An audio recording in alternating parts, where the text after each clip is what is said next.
Good morning all of you. Jyoti public school की online class में आपका स्वागत है। उम्मीद करते हैं स्वस्थ होंगे, घर होंगे और मस्त होंगे। धीरे धीरे हम अपना चैप्टर आगे बढ़ाते जा रहे हैं, सिलेबस को धीरे धीरे आगे बढ़ाते जा रहे हैं। जैसा कि हम चैप्टर 5 पे पहुंच चुके हैं। जैसा हमने कल कुछ कॉमन सॉल्ट की बात करी थी। जैसे हमने कल कॉमन सॉल्ट यानी NaCl के बारे में पढ़ा था। दूसरा हमने कॉस्टिक सोडा यानी NaOH के बारे में पढ़ा था। आज हम उसके आगे चलेंगे और पहला जो हमारा सॉल्ट है वो कौन सा, हमारा ब्लीचिंग पाउडर है। ब्लीचिंग पाउडर, ब्लीचिंग पाउडर का आपने नाम सुना होगा या ब्लीच का आपने नाम सुना होगा। जो ब्यूटी पार्लर वगैरह में ब्लीच करवाते हैं वो अपना कलर थोड़ा सा वाइट हो जाता है इससे। अगर मैं ब्लीचिंग पाउडर के फॉर्मूले की बात करता हूँ तो CaOCl2 इसका क्या होता है, कैल्शियम ऑक्सीक्लोराइड इसका क्या नाम है, फॉर्मूला होता है। अगर मैं इसकी बात करता हूँ तो ब्लीचिंग पाउडर आपका बनता कैसे है, तो ब्लीचिंग पाउडर जो हमारा कैल्शियम हाइड्रोक्साइड है, कैल्शियम हाइड्रोक्साइड यानी CaOH होल ट्वाइस यानी कैल्शियम हाइड्रोक्साइड, अगर मैं इसकी रिएक्शन Cl2 के साथ करवा देता हूँ तो क्या बनेगा, CaOCl2 बन जाएगा और साथ में क्या बाहर निकल जाएगा, 1 मोल ऑफ H2O बाहर निकल जाएगा। तो यही तो हमारा क्या है, ब्लीचिंग पाउडर है। यानी अगर हमने कैल्शियम हाइड्रोक्साइड की रिएक्शन क्लोरीन के साथ करवा दी, क्लोरीन के साथ करवाई तो हमारा क्या बन जाएगा, bleaching powder plus 1 mole of H2O बाहर निकल जाएगा। आगे अगर मैं इसकी बात करता हूं तो इसकी प्रॉपर्टीज की अगर मैं बात करूं, प्रॉपर्टीज की, तो प्रॉपर्टीज में ये कैसा होता है, येलो क्रिस्टल, येलो सब्सटेंस होता है, सॉलिड येलो सॉलिड सब्सटेंस होता है। और कैसा होता है इसकी अगर मैं बात करूं तो कैरेक्टरिस्टिक है ना। और दूसरी करें तो ठंडे पानी के अंदर क्या होता है, ये सॉल्युबल होता है, सॉल्युबल इन कोल्ड वाटर होता है। और आगे अगर हम देखें लिबरेट क्लोरीन गैस, अगर इसकी रिएक्शन हमने क्लोरीन गैस के साथ करवा दें, यानी इसकी रिएक्शन अगर मैं क्लोरीन गैस के साथ करवा दूं, लिबरेट क्लोरीन गैस मतलब अगर मैं इसकी रिएक्शन ऑक्सीजन के साथ यानी ओपन में छोड़ दूं इसको, तो इसमें से क्लोरीन गैस बाहर निकल जाएगी। अगर मैं ब्लीचिंग पाउडर को ओपन एनवायरनमेंट में छोड़ देता हूं तो उससे क्या होगा कि Cl2 यानी क्लोरीन गैस इससे बाहर निकल जाएगी। It gives chlorine gas on the reaction with dilute acid, अगर मैं डाइल्यूट एसिड के साथ में इसकी रिएक्शन करवा देता हूं तो उसमें से भी इसमें क्या निकलेगा, Cl2 यानी क्लोरीन गैस बाहर निकलेगी। अगर मैं बात करूं इस क्लोरीन गैस की रिएक्शन अगर मैंने किसके साथ करवा दूं, एसिड के साथ करवा रहा हूं, तो उसमें से क्या होता है, नेसेंट ऑक्सीजन बाहर निकलती है, नेसेंट ऑक्सीजन। और ये नेसेंट ऑक्सीजन क्या होता है, नेसेंट ऑक्सीजन का मतलब होता है नया नया बना हुआ ऑक्सीजन। नेसेंट का मतलब हुआ नया नया बना हुआ ऑक्सीजन। और ये जब नया नया बना हुआ ऑक्सीजन जो है ये Cl2 के साथ में रिएक्शन करता है, CaCl2 के साथ में, तो क्या करता है, ऑन कॉम्बिनेशन विद वाटर, ये क्या करता है, ये जो इसमें से नया नया ऑक्सीजन बाहर निकलता है, ये H2O यानी पानी के साथ में रिएक्शन करके क्या करता है, ब्लीच का एक्शन करता है। ब्लीच का एक्शन का मतलब है कलर्ड को किस में बदल देगा, कलरलेस के अंदर बदल देगा। अगर मैं ब्लीचिंग पाउडर की रिएक्शन एसिड के साथ यानी डाइल्यूट एसिड के साथ करवाता हूं तो वो क्या करेगा, उसमें से एक नेसेंट ऑक्सीजन बाहर निकलेगा और वो जो नेसेंट ऑक्सीजन है वो पानी के साथ में मिलकर कलर्ड सब्सटेंस को क्या कर देगा, कलरलेस कर देगा। और इसे ही हम ब्लीच कहते हैं, इसी को हम क्या कहते हैं, ब्लीचिंग एक्शन कहते हैं। अगर आगे मैं बात करूं इसके यूजेस की, तो ब्लीचिंग पाउडर कहाँ यूज होता है, तो ब्लीच करने के यानी कपड़े को ब्लीच यानी कपड़े को रंगने के काम में, इंडस्ट्रीज के अंदर ये काम में आता है। दूसरी अगर मैं बात करता हूं तो पेपर इंडस्ट्री के अंदर भी ये ब्लीच करने, क्योंकि पेपर भी कोई एक कलर का पेपर थोड़ी आता है, बहुत सारे अलग अलग प्रकार के पेपर आते हैं, उनको ब्लीच करने के काम में भी इसको लिया जाता है।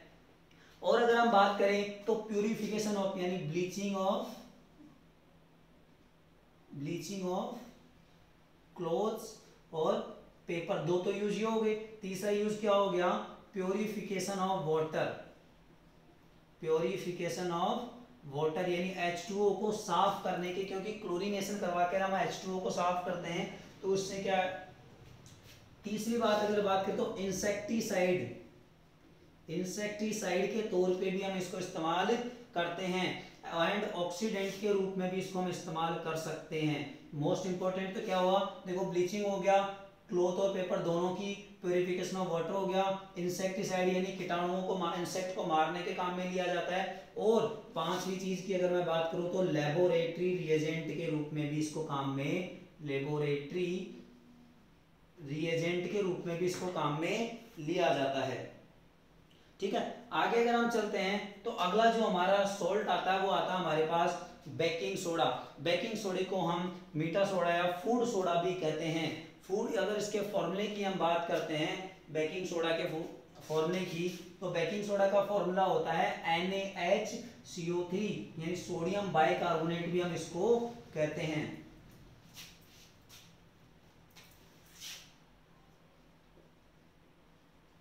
बेकिंग सोडा यानी कि NaHCO3 यानी सोडियम बाइकार्बोनेट भी हम इसको कहते हैं, या सोडियम हाइड्रोजन कार्बोनेट भी हम इसको कह सकते हैं, सोडियम बाइकार्बोनेट या फिर सोडियम हाइड्रोजन कार्बोनेट। अगर इसके बनने की मैं बात करूं, अच्छा इसको क्या कहा था मैंने, इसको केक लाइक फूड बनाने के काम में भी लिया जाता है बेकिंग सोडा।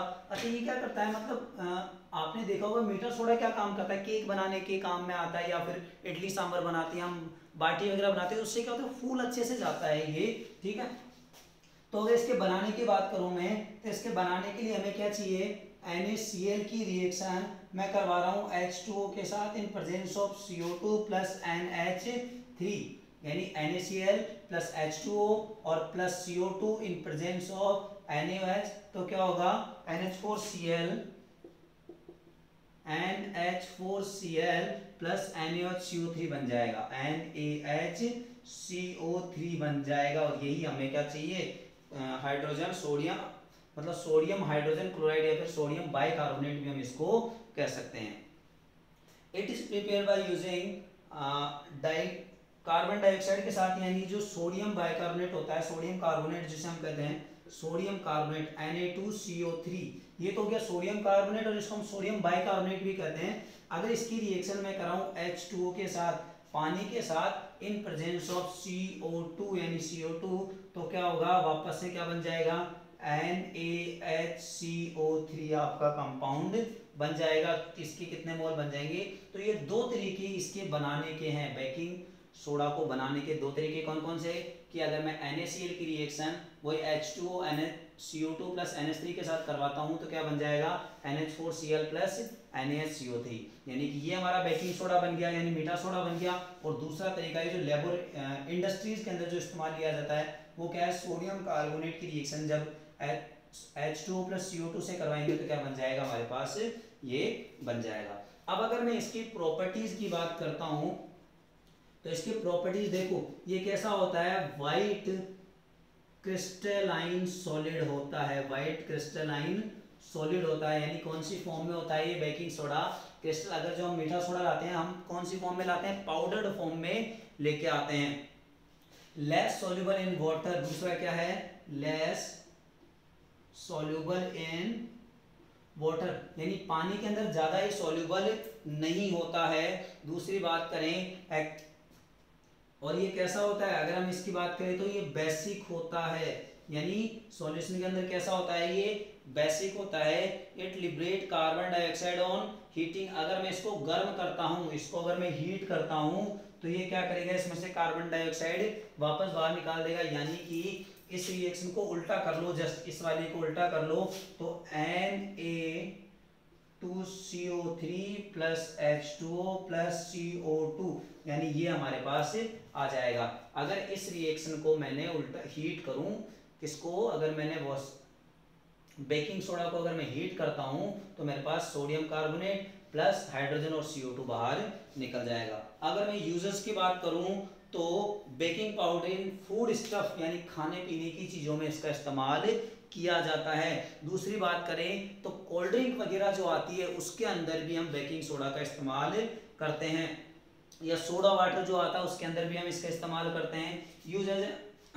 और तीसरी बात कि ये जो बेसिक होता है, बेसिक होने की वजह से हम इसको एंट एसिड के रूप में भी काम में लेते हैं, एंट एसिड के रूप में भी हम इसको काम में लेते हैं, यानी एंटी एसिड, यानी कि एसिडिटी यानी बेस जो इनो आता है उसके तौर पे इनो को हम बेस की तरह, बेस ही होता है इनो भी, क्योंकि उसमें क्या होता है MgCO, मिल्क ऑफ मैग्नीशियम यानी MgOH होल ट्वाइस उसके अंदर पाया जाता है।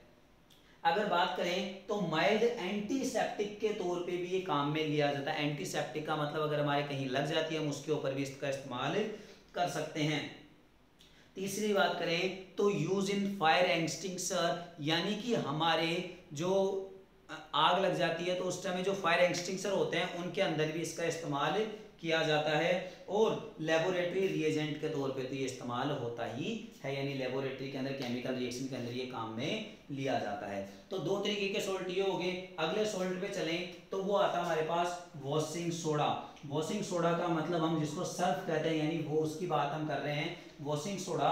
तो वॉशिंग सोडा के अगर मैं फॉर्मूले की बात करता हूँ तो वॉशिंग सोडा का फॉर्मूला क्या होगा, सोडियम कार्बोनेट को ही हम क्या कहते हैं, वॉशिंग सोडा कहते हैं। वॉशिंग सोडा यानी Na2CO3.10H2O, और याद हमने इसको क्या कहा था, क्रिस्टलाइजेशन ऑफ वाटर कहा था। जब भी किसी फॉर्मूले के साथ वाटर के कुछ मोल्स प्रेजेंट होते हैं तो हम उसको क्रिस्टलाइजेशन ऑफ वाटर कहते हैं। अगर मैं बात करूं वॉशिंग सोडा की, तो वॉशिंग सोडा क्या होता है, known as a soda for the washing cloth, कपड़े धोने के काम में लिया जाता है। साइंटिफिक नेम क्या है इसका, सोडियम कार्बोनेट हो जाएगा। इसके 10 मॉलिक्यूल किसके जुड़े रहते हैं, वाटर के जुड़े रहते हैं, इसलिए इसको हम क्या कहते हैं। अच्छा, अभी बनाने की बात करी थी तो बनाने का भी तरीका बताया था, NaCO3 की रिएक्शन, इसको मैं अगर बेकिंग सोडा को हीट कर दूं तो क्या बन जाएगा, Na2CO3 plus H2O plus CO2, ठीक है। तो इस तरीके से ये बनाया जा सकता है। इसके अलावा अगर हम इसकी प्रॉपर्टीज की बात करते हैं तो प्रॉपर्टीज कैसा होता है, ये सॉलिड होता है। कैसा सॉलिड होता है, क्रिस्टलाइन सॉलिड होता है। कैसा सॉलिड है, क्रिस्टलाइन सॉलिड है। दूसरे की बात करें तो सॉल्यूबल इन वाटर है। कपड़े धोने के लिए हम सर्फ किस में डालते हैं, पानी के अंदर डालते हैं, यानी कि ये पानी के अंदर घुल जाती है। आगे बात करें एक्वस सॉल्यूशन इज बेसिक, इसका जो एक्वस सॉल्यूशन होता है वो कैसा होता है, बेसिक इन नेचर होता है। कभी सर्फ को खा के चख के देखेंगे तो वो कैसी लगेगी, बिटर इन टेस्ट होती है, यानी कड़वी होती है। आगे अगर बात करें, it give soda ash on heating by removing crystallization of water. अगर मैं इसको गर्म करते जाऊं तो क्या होगा, इसको अगर मैंने गर्म किया वापस, यानी डॉट 10 जो H2O इसके साथ में है, अगर मैं इसको हीट करता हूं तो ये क्या देगा मुझे, सोडा एस देगा। सोडा एस का मतलब Na2CO3 प्लस 10H2O अलग हो जाएगा इसका, और इसको हम कहते हैं सोडा एस कहते हैं इसको। अगर इसके मैं यूजेस की बात करता हूं तो कपड़े धोने, वॉशिंग क्लॉथ यानी क्लीन करने के काम में आता है। दूसरी अगर मैं बात करूं यूज एज ए डिटर्जेंट के तौर पे हम इसको काम में ले सकते हैं। बेकिंग पाउडर, ग्लास, सोप वगैरह की मैन्युफैक्चरिंग, कॉस्टिक सोडा बनाने के काम में भी इसको लिया जाता है। In paper, paint and textile industry और लेबोरेटरी रिएजेंट के तौर पे तो इस्तेमाल होता ही है। अगली अगर हम बात करते हैं तो अगला जो सोल्ट होता है वो होता है हमारा कौन सा, ब्लीचिंग पाउडर। ब्लीचिंग पाउडर अगर बात करूं तो ब्लीचिंग पाउडर बनता किससे है, तो ब्लीचिंग पाउडर जिप्सम से बनता है। और सॉरी, ब्लीचिंग पाउडर नहीं, पीओपी यानी plaster of Paris. Bleaching powder तो हम कर चुके हैं, सॉरी, पीओपी यानी कि प्लास्टर ऑफ पेरिस। तो प्लास्टर ऑफ पेरिस की अगर मैं बात करता हूं तो ये किसका फॉर्मूला क्या होता है, CaSO4 डॉट हाफ H2, वही क्रिस्टलाइजेशन ऑफ वाटर। अच्छा, ये बनता कैसे हैं, CaSO4 डॉट 2H2O, इसको कहते हैं जिप्सम। क्या कहते हैं, जिप्सम। जिप्सम को अगर मैंने हीट किया तो हमारे पास क्या बन जाएगा, CaSO4 डॉट हाफ H2O, इससे बन जाएगा। अब देखो, यानी hydrated we all heating gypsum is a Paris, यानी कि जिप्सम को अगर मैं गर्म करता हूं तो मेरे पास क्या बन जा रहा है, मेरे पास पीओपी बन जाता है, ठीक है, पीओपी इट इज। अब अगर मैं बात करूं तो कैसा होता है, कभी ना कभी आपके लगी होगी और लगी नहीं होगी, आपके नहीं लगी होगी तो किसी और के लगी होगी, तब आपने देखा होगा कि उसकी क्या होता है, प्लास्टर चला देते हैं हाथ पे या पैर पे, जहां भी उसके लगती है, या कोई किसी के कोई हाथ पैर टूट जाते हैं एक्सीडेंट के अंदर तो उसके पीओपी चढ़ा देते हैं। तो वो कैसा होता है कि ग्लॉसी मटेरियल, वाइट सॉलिड, अगर मैं प्रॉपर्टीज की बात करता हूं इसकी, तो वाइट ग्लॉसी मटेरियल होता है पहली बात तो। दूसरी अगर मैं बात करता हूं तो it is a use become solid and hard in adding water in, अगर मैं इसके अंदर पानी मिला देता हूं, यानी पीओपी के अंदर मैंने H2O यानी वाटर मिला दिया, तो 15 से 20 मिनट में ये कैसा होता है, सॉलिड प्लस हार्ड हो जाता है। कैसा हो जाता है, सॉलिड प्लस हार्ड हो जाता है। क्यों हो जाता है, क्योंकि ये वापस से किस में बदल जाता है, जिप्सम में बदल जाता है। अगर मैंने इसके अंदर पानी मिला दिया, यानी कि रिएक्शन कैसी हो जाएगी, ये रिएक्शन ऐसी हो जाएगी, ठीक है, अगर मैंने इसमें पानी में डाल दिया तो, ठीक है। अब अगर मैं इसकी यूजेस की बात करता हूं तो यूजेस क्या है इसके यूजेस क्या है कि जब हमारी हड्डियां वगैरह टूट जाती है तो उस समय इसका इस्तेमाल किया जाता है। दूसरी अगर मैं बात करूं तो घर वगैरह में जो हम पीओपी करवाते हैं, जो मकानों में जो करवाई जाती है छत पे, वो भी क्या होती है, हाउस होल्ड के अंदर काम में ली जाती है। दूसरी बात करें तो डेंटल ट्रीटमेंट, यानी दांतों, जब दांत में कैविटीज हो जाती है तो उनके अंदर भरने के लिए भी क्या काम में लिया जाता है, पीओपी का इस्तेमाल किया जाता है। या फिर अगर हम बात करें तो स्टेचू या फिर जो मूर्तियां वगैरह बनाते हैं उनमें भी किसका इस्तेमाल किया जाता है, पीओपी का इस्तेमाल किया जाता है। तो आज हमने 4-5 देखे, 4 कौन कौन से देखे, पहला हमने बेकिंग पाउडर देखा, दूसरा हमने पहला ब्लीचिंग देखा, दूसरा बेकिंग पाउडर देखा, और तीसरा वॉशिंग सोडा हमने देखा, और सबसे लास्ट वाला हमारा कौन सा था, प्लास्टर ऑफ पेरिस यानी पीओपी देखा। तो यहाँ पर हमारे सॉल्ट खत्म हो जाते हैं। अगर वीडियो मुझे भी ऐसा लग रहा है कि शायद थोड़ा फास्ट हो गया, तो आप एक काम करिए, इसको धीरे धीरे करके देखिए, और अगर कोई चीज़ समझ में नहीं आती है तो आप उसको कमेंट बॉक्स के थ्रू डाल दीजिए। धन्यवाद। वीडियो को लाइक करें, शेयर करें और चैनल को सब्सक्राइब करें।